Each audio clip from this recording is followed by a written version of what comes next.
আমি মোহাম্মদ হৃদয় ইসলাম, বাবা মোহাম্মদ জিয়ারুল ইসলাম, মায়ের নাম মোসাম্মদ রূপালী বেগম। আমার বাড়ি দক্ষিণ সরাতলি পোস্ট। টাকা ছাড়াও যে পুলিশের চাকরি হয় মাত্র 120 টাকার বিনিময়ে, তার উদাহরণ দিলেন এই ছেলেটি।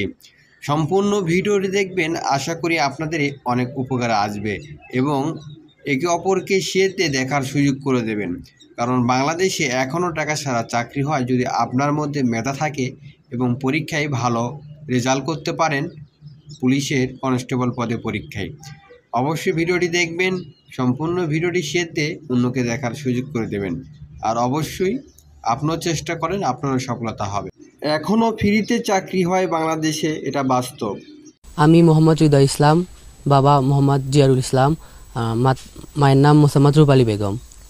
আমার বাড়ি দক্ষিণ সরাতলি পোস্ট অফিস, নেপালতলি থানা, গাবতলি, জেলা বগুড়া।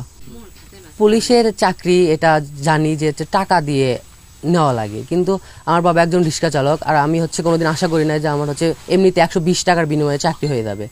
তো এই দিক থেকে মাননীয় পুলিশ সুপার সুদীপ কুমার চক্রবর্তী স্যারকে আমার অন্তরের অন্তঃস্থল থেকে ধন্যবাদ, এবং মাননীয় প্রধানমন্ত্রীকেও অনেক অনেক ধন্যবাদ। আমাকে এরকম একটা চাকরি দেওয়ার জন্য, 120 টাকার আবেদন করে চাকরি পাইছে, এতে আনন্দের অনুভূতিটা বলে বোঝানোর মতো না। আমাদের জমি জমা খুব নাই বললেই চলে।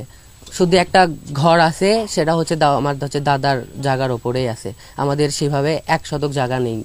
আমি যখন ক্লাস 10-এ পড়ি, পরীক্ষা দেওয়ার আগ মুহূর্তে আমার বাবার বড় একটা অ্যাক্সিডেন্ট হয় এবং পায়ে ইনজুরি দেখা দেয়। যে কারণে আমাদের বাড়িতে থাকা এবং সংসার চালানো হয়ে ওঠে না। আর যার কারণে আমার মা একসময় কি করে, বগুড়া যায় মেসে রান্না করে, আমাদের পরিবার চালায় এবং আমার পড়াশোনার দায়িত্ব নেয়। এরপর থেকেই আস্তে আস্তে আস্তে আস্তে আমাদের চলি। এই পুলিশের চাকরি পেয়ে আমি আশা করবো আমার বাবা মায়ের মুখ উজ্জ্বল করতে পারছি। হ্যাঁ, অবশ্যই গর্বের বিষয়, কারণ আমি কোনো দিনই আমার বাবা মায়ের পেশা নিয়ে কোনো দিন লজ্জাবোধ করি নাই, কিংবা কাউকে বলতে লজ্জাবোধ হয় নাই যে আমার বাবা একজন রিক্সা চালক, কিংবা আমার মা শহরে বাসায় কাজ করে। পরিবারের যে একটা দায়িত্ব থাকে, সেটা আমার মা নিজের নিয়ে নেয় আমার বাবার ইনজুরির পর থেকে। তো এখন আস্তে আস্তে আব্বু সুস্থ হচ্ছে, এবং সুস্থ হওয়ার পর থেকে আব্বু রিক্সা চালায়, আম্মু বাসা বাড়িতে কাজ করে এবং পড়াশোনার দায়িত্ব নেয়। মাননীয় এসপি স্যার সুদীপ কুমার চক্রবর্তী স্যারকেও আমার অন্তরের অন্তঃস্থল থেকে ধন্যবাদ। মাননীয় প্রধানমন্ত্রীকে আমার পক্ষ থেকে অনেক ধন্যবাদ, আমার পরিবারের পক্ষ থেকে ধন্যবাদ। তিনি আমাদের এত বড় একটা সুযোগ করে দিয়েছে গরিব দুঃখীদের 120 টাকার মাধ্যমে চাকরি দেওয়ার।